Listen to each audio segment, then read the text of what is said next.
नमस्कार मित्रांनो, तर आपलं सगळ्यांचं स्वागत आहे तिसऱ्या ब्लॉगमध्ये। तर नेहमीचा प्रश्न, फिरताय ना, फिरायलाच पाहिजे, फिरलं की मन कसं प्रसन्न होतं। तर आज आपण चाललो आहे प्रति शिर्डी साईबाबांना भेटण्यासाठी। चला तर मग जाऊया। जय श्रीराम। तर मित्रांनो, ठाणे स्टेशनपासून वर्तकनगरच्या मंदिरापर्यंत जाण्यासाठी 40 मिनिटाचं अंतर आहे आणि आपल्याला जर रिक्षाने जायचं असेल तर 15 मिनिटात आपण तिथे पोहोचू शकतो आणि जर आपली स्वतःची बाईक असेल तर 10 मिनिटांमध्ये आपण त्या मंदिरापर्यंत पोहोचतो। आणि जर कोणी चालत येणार असेल तर आपल्याला तिथे कमीत कमी 1 तास अंतर तिथे आहे, 1 तासात आपण पोहोचू शकतो। तर मित्रांनो, ठाणा स्टेशनपासून आपण बाईकवर आल्यानंतर असं वर्तकनगरला जवळ आल्यानंतर असे बोर्ड लावलेले साई मंदिराकडे। तर जे नवीन लोक येणार असतील भक्त तर त्यांना हे असे साईन बोर्ड आहेत, त्यामुळे काही गडबड होणार नाही। बरोबर मंदिरापाशी आपण पोचतो। आपण राईट मारल्यानंतर असे फेरीवाले आहेत दोन्ही बाजूला आणि ते पत्रे लावलेत, काम चालू आहे इकडे। त्याच्यानंतर असं बाजूला बोर्ड दिसतो साईनाथ सेवा समिती म्हणून, आणि हे आपलं प्रवेशद्वार आहे, इथून आपल्याला आत जायचं आहे। मंदिराच्या इथे पार्किंग केल्यानंतर अशी दोन्ही बाजूला आपल्याला दुकानं पाहायला मिळतात। इथे हार, फुले, नारळ, मोगराचं पीस, गुलाब, आपल्याला जे हवं ते तिथे आपण बाबांना अर्पण करण्यासाठी घेऊ शकतो। इथे एक सुंदर असं गुलाबाचं फूल ठेवले होते, तर माझा मोह काय आवडला नाही, त्याचाही फोटो आपण व्हिडिओ घेतलेला आहे, फोटोही काढले, व्हिडिओही घेतलं। हे मोठं प्रवेशद्वार आहे मित्रांनो, इथून आपल्याला आतमध्ये जायचं आहे आणि इथूनही बाबांची मूर्ती दिसते बघा, सुंदर अशी मूर्ती आहे।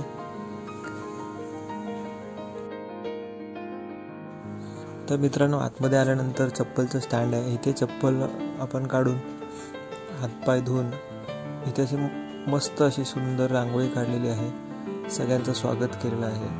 इकडे बाजूला डाव्या बाजूला दीपमाळ आहे, त्याच्या बाजूला धुनी आहे, इथे अखंड दिवा असतो आणि इथून आपण आतमध्ये गेल्यानंतर हे मंदिर असं सुंदर दिसतं। मंदिर बघा, त्याच्या बाजूला असं काम चालू आहे, बाजूला रिडेव्हलपमेंटच्या बिल्डिंगचं काम चालू आहे आणि इथे समोर देणगी स्वीकारली जाईल, डोनेशन आपण इथे देऊ शकतो आपल्या स्वइच्छेने काय द्यायचं असेल तर आपण आत चाललो आहे। मध्ये नंदीबाबांचं दर्शन होतं, त्याच्या पुढे कासव आहे, त्याचं दर्शन घेऊन आपण आतमध्ये जाणार आहोत। सुंदर असं प्रवेशद्वार आहे मित्रांनो, इथून आतमध्ये जायचं आपल्याला दर्शन घेण्यासाठी।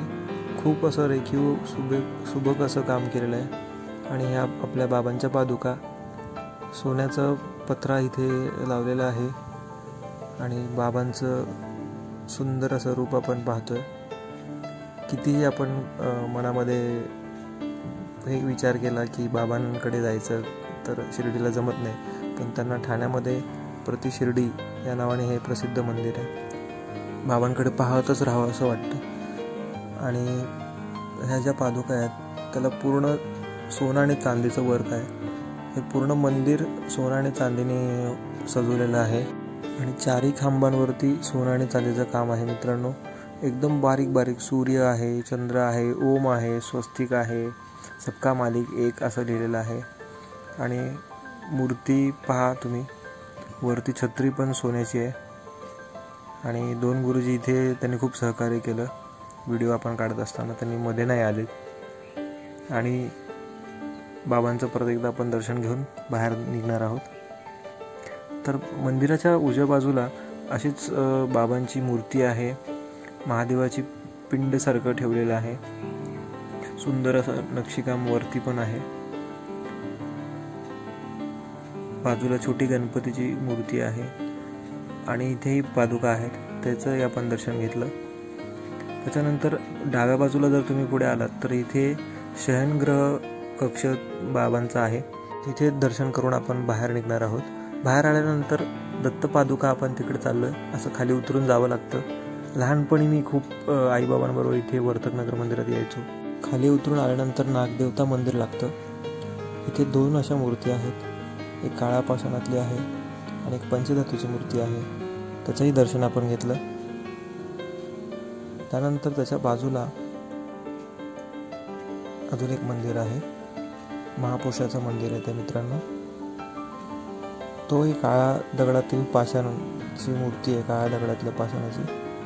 तिथे असं खाली वाकून पाहावं लागतं.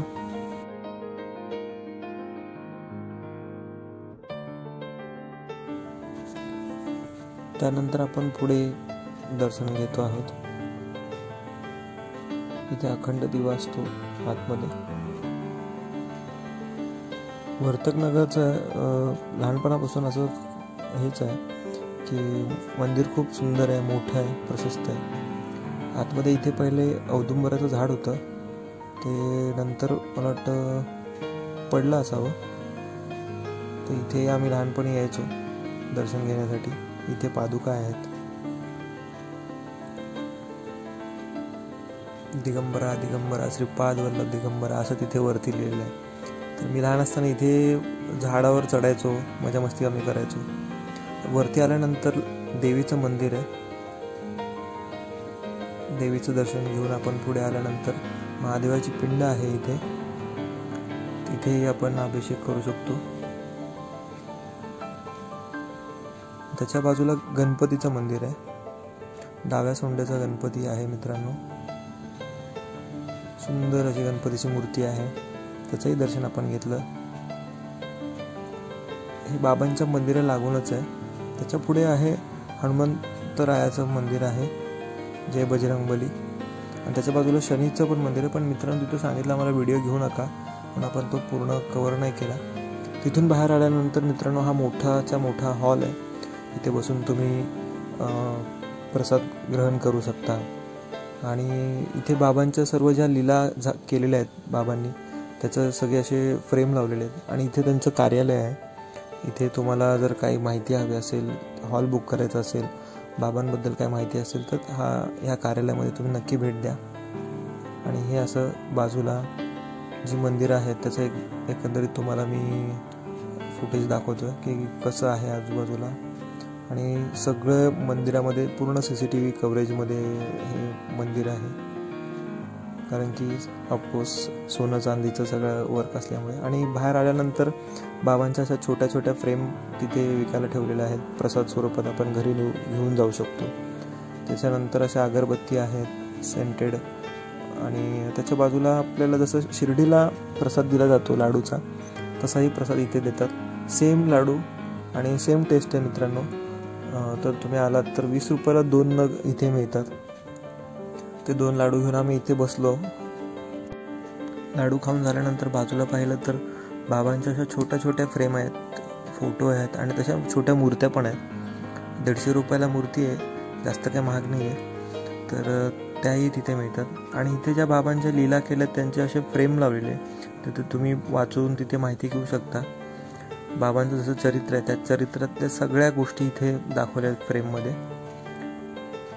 आणि हे बघा शेवटचं जे आहे ते तुम्हाला दाखवायचं राहिलं. मेन म्हणजे इथे ही खूप मोठी दीपमाळ आहे.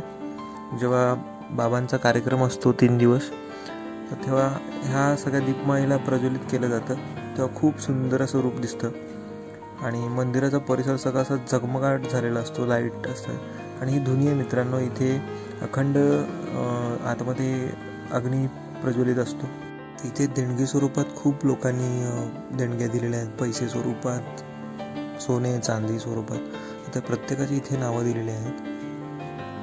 कोणी 50,000, कोणी 20,000, कोणी 5,000, कोणी सोनं दिलेलं आहे 101 ग्रॅम, 20 ग्रॅम.